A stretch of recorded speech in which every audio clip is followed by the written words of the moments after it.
Good morning sa inyong lahat, Luzon, Visayas, and Mindanao. Oh, papasok na naman kami ng trabaho, mga idol. Yan o, yan ang partner yan o. Lakad din eh. Ganda kasing wala pang araw. Maglakad na. Di ba naw? Oo. Yan. Wala pang araw. Lakad na. Huwag nyo sanayin na magsakay. Okay. Sanayin ninyo na, anak ko, hindi ma-exercise yung mga paa nyo. Kailangan lakad. Ay dito tayo sa Manila, sinasanay natin eh. Doon tayo sa probinsya, mga ilang kilometro maglakad. Pinakamalayo ng kilometro ang lakad mo. Doon sa trabaho ko doon sa pinirahan ko. Ilan? 4 na kilometro. Araw-araw yon. Araw-araw, umaga at hapon. Sipin nyo. Sa isang araw-araw yan, 4 na kilometro lalakarin niya. Galing trabaho. Dito nga wala pang kalahating kilometro eh. Ang alin? Ito? Dito Manila, dito ba? Oh. Sakay na eh. Isang malapit lang. Ayaw ko sumakay. Huwag nyo sanayin yung lakad. Tingin-tingin lang ba? Tingin-tingin lang sa paligid. Hindi mo maramdaman. Kurente na pala dyan. Oo. Hindi mo maramdaman ng dumati na sa Bisaya pa abot na ka. Di ba? Hinay lang tapang. Okay, kay kanta-kanta. Di pa nga tapos yung dalawang kanta mo. Abot ka na. Initan ko nila sa Ha? power tools na ako. Ano karon? Oo.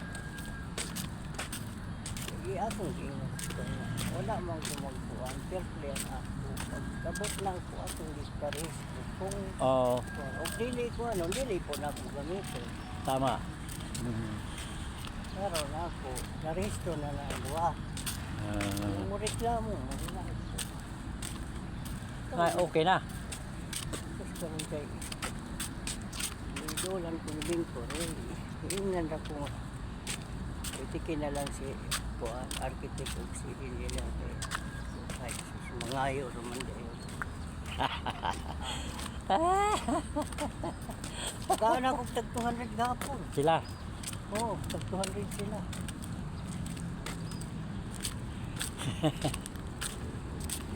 Idol. Hangko.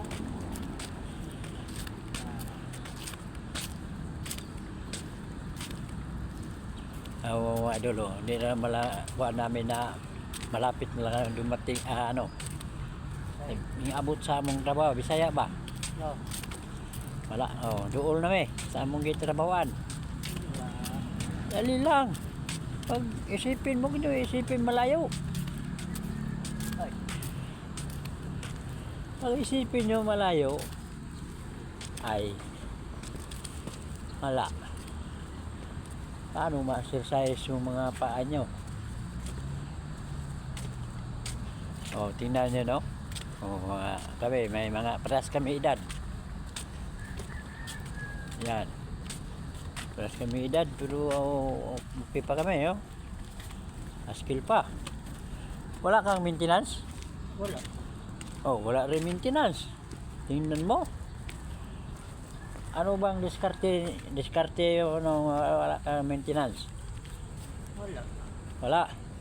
Inom lang ng tubig. Tubig, saka gulay. Maraming tubig raw inom.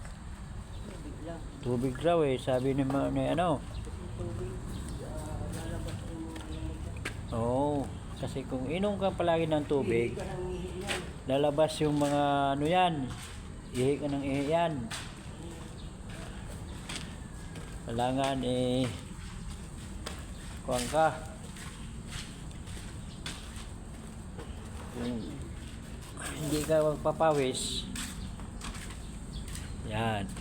Kailangan papawis, tapos yung Ano? tubig ng tubig para ihi ka ng ihi. No. Tapos gulay. Oh, gulay. Huwag ka mamili ng kain ng gulay. Di ba? Yan ang number 1 ng may edad na eh. Oo naman.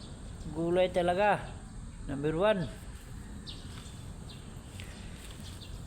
Pag walang ilagay mo ng isda o pinirito man kung ano, huwag nyo isipin. Pag wala lang, ano lang tawag yun, lauoy. Lauoy, no? Lauoy, oh. Oh, number 1 yung malunggay. Kung mayroon kang malunggay, damihan mong malunggay yan. Tapos, kung may talbos ka, Buhos ng kamote. kamote, ano pa ba? Ayaw may okra, ay halong mo yan. Ano pa ba? Yung mga gulay na yan, yung sayuti, no? Yan. Basta gulay. So, ilabuin mo lang yan ano po. Lagyan mo na ng asin. Bisag walang bitsin yan. Asin lang. Ayos na. Yan ang idol. Yan ang diskarte ng may edad na ba. Tapos, kung may mga kunting pera, bili rin kayo ng prutas. Number 1 din prutas. Maganda nga kung may mga ano yung mga kamote, saging. Itong saging nitong hilaw, yung tunda ay karnaba yan, no? Yan. Malaking tulong din yan. Karnaba, hinog, huwag mo nang lulutuin. Makatulong din yan sa katawan natin.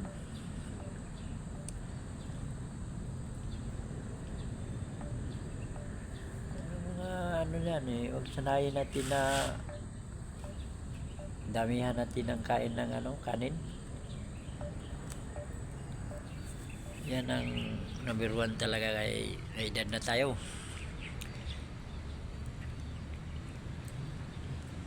Yan, ito si Manong, walang maintenance. Ako din, walang maintenance. Ano lang, sabi niya, tubig raw, inom ng tubig. Tubig, exercise, yan. Labas na yung mga mo, pawis.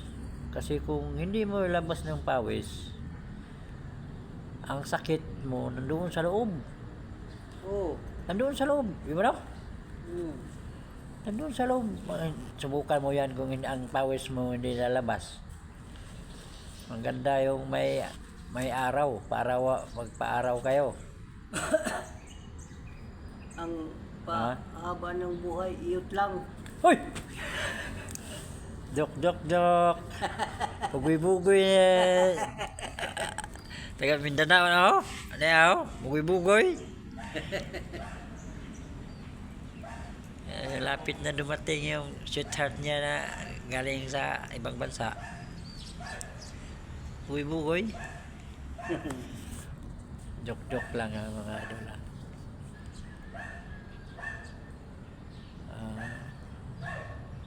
Yan ang mga diskarte na may edad na. Huwag magpabaya ba? Gulay. Oo. Magpabaya.